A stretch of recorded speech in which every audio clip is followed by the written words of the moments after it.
All systems go. Clear for liftoff.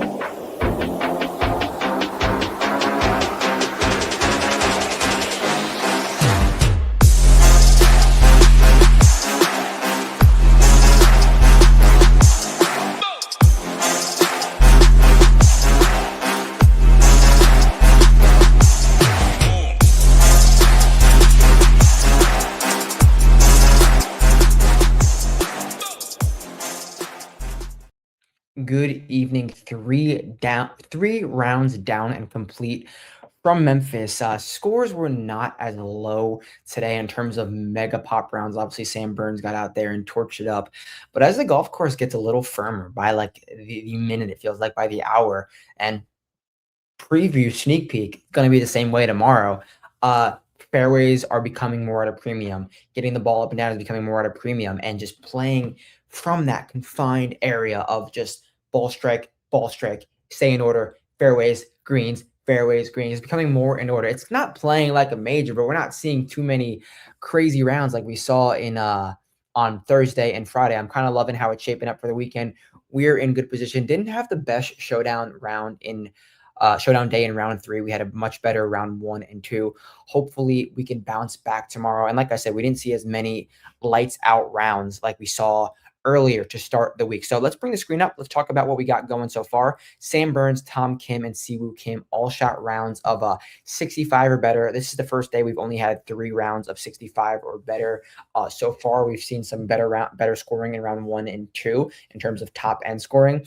But it's really no different in terms of how the guys are doing it. This is a golf course that we've seen so many times, so many years, and the formula of approach, putting, driving accuracy more than driving distance. But Sam Burns didn't necessarily light it up in terms of driving accuracy. He kind of made everything he looked at and had some really solid approach play. But the key factor was the approach play. No matter what, every single day, the guys who are lighting it up are doing it in terms of approach. And I am hopping on a little early tonight. The leaders have a few holes left. Scotty Scheffler is making his little charge. He is currently got a nice little 2-shot lead, so hopefully he can turn it out for us tomorrow. But because we talked about it on Monday, single bullet Scotty. Hopefully it's our 3rd single bullet Scotty of the year. Pays off one time. We are definitely in the green on Scotty, so we will go for it. Let's talk about those guys again. It was solid approach play that differentiated. There was top scoring, and I know we talked about it earlier in the week, but looking back at the winners and the top performers around TPC Southwind, it's guys who are spiking on approach. It's guys that are gaining 4+ strokes on approach. And we're seeing that again. We're seeing that, obviously not getting 4 strokes in a week, in a round, but the top scorers are the guys who are doing it on approach. So let's find some more of those golfers. But before we get there, let's look at the weather, the scoring, and everything in between. So weather for tomorrow. This is probably the most I've ever seen 4 straight days of similar weather that I could really ever remember. It's been the same temperature, the same wind direction, the same approximate gust and steady winds from Thursday to Sunday. And we're not getting any overnight rain, as we can see. So the golf course is going to continue to get firmer. Playing from the fairway, I think, is at a premium as the rough gets a little bit thicker, maybe. And I know there's avenues and routes to work the ball up from the rough, but you want to be able to really control it from the fairway. I mean, that's not a hot take, and we're seeing it, guys. We're seeing the driving accuracy and approach play sort of the top. So that is what I'm going to be looking for tomorrow. The scoring so far for round 3, not as easy as it has been in rounds 1 and 2. Like I said, 0.3 in the morning, 0.1 in the afternoon. And like we've kind of predicted, there's been no wave splits to find this week. No waves. It's because it's only a 70-man field. Guys are going out close enough in relation to one another. So not really looking for wave splits. And as we look back at the weather, it's the same all day.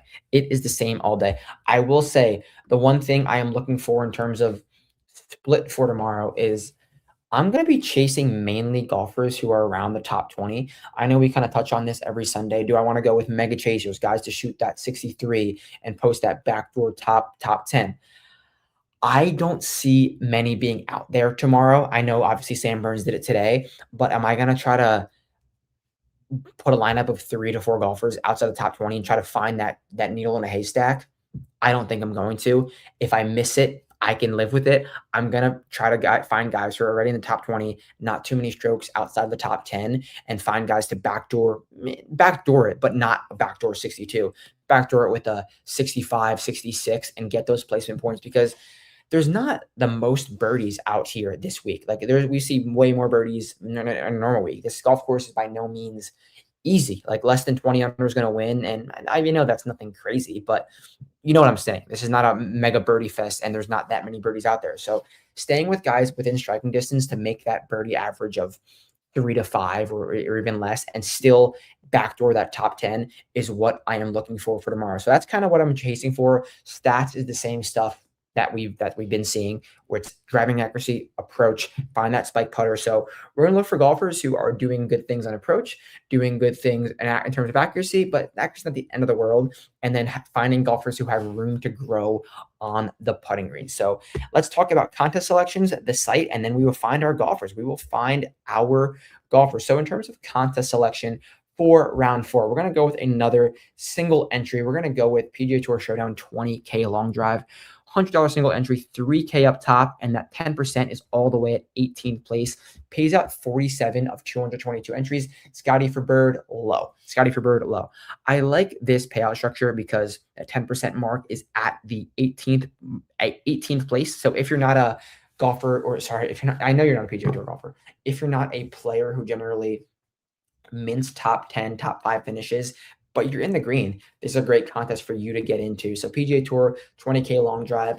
And then the site, we have a ton of Showdown content. We have the Showdown projections, we have the Showdown Stone, and we have the Slate Station. I'm not going to click the Slate Station because it is already done, hot and popping for you guys. So if you're watching this video, it will be live for you. So you're going to go to Join the Nation. You're going to fly that flag as always. Oh, this is a little bit of a little site update here.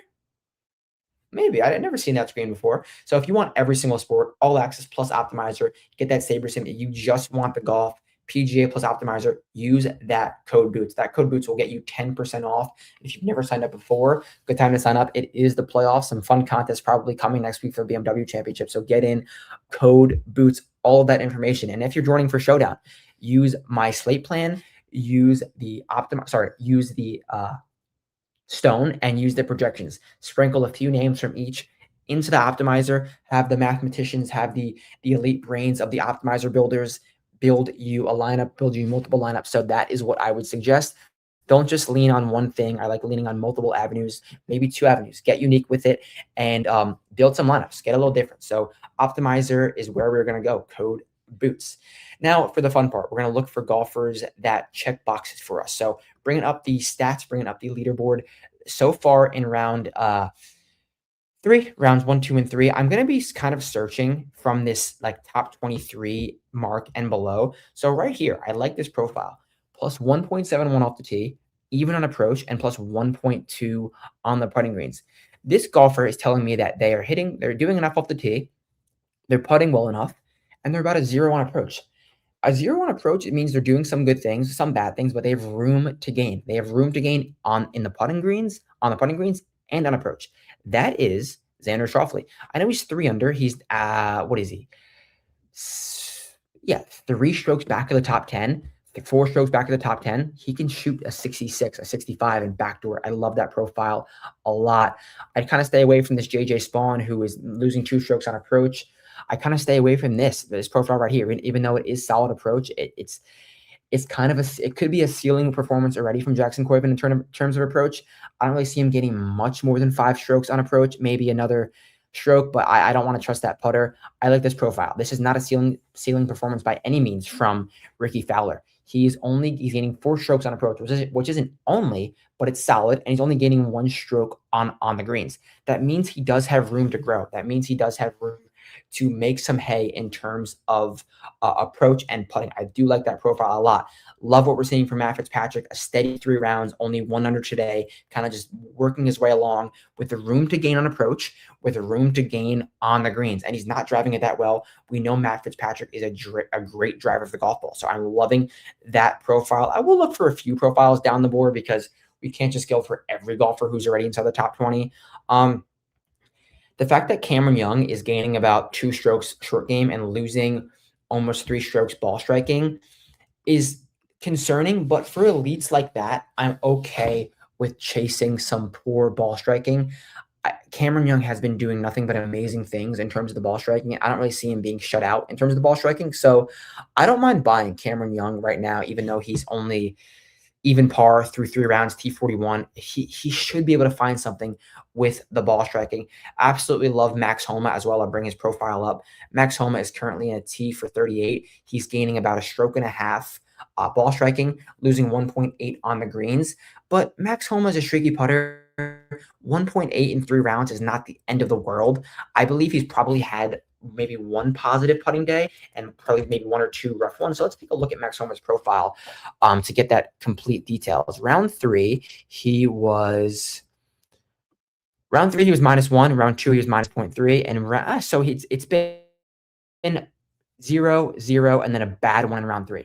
That tells me he can find something in terms of the ball, in terms of the putting. It's not the end of the world. I don't mind that profile. Then back up the board, I want to see what Russell Henley did in round 3 in terms of approach. He was the one golfer we were on yesterday. Didn't really pay off for us, but can we go back to him in round 4? Russell Henley, he did shoot 3 under, so it wasn't the worst profile, but it wasn't the best.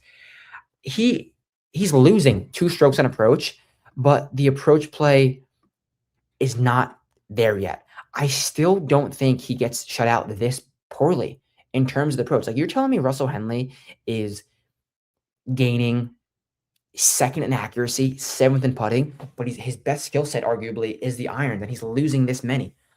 I really like, I know we're chasing the good ball striking, but I really do not see Russell Henley getting shut out. So short field, going to keep that profile small. Sorry, keep that not profile, player core small. We don't want to get too many golfers.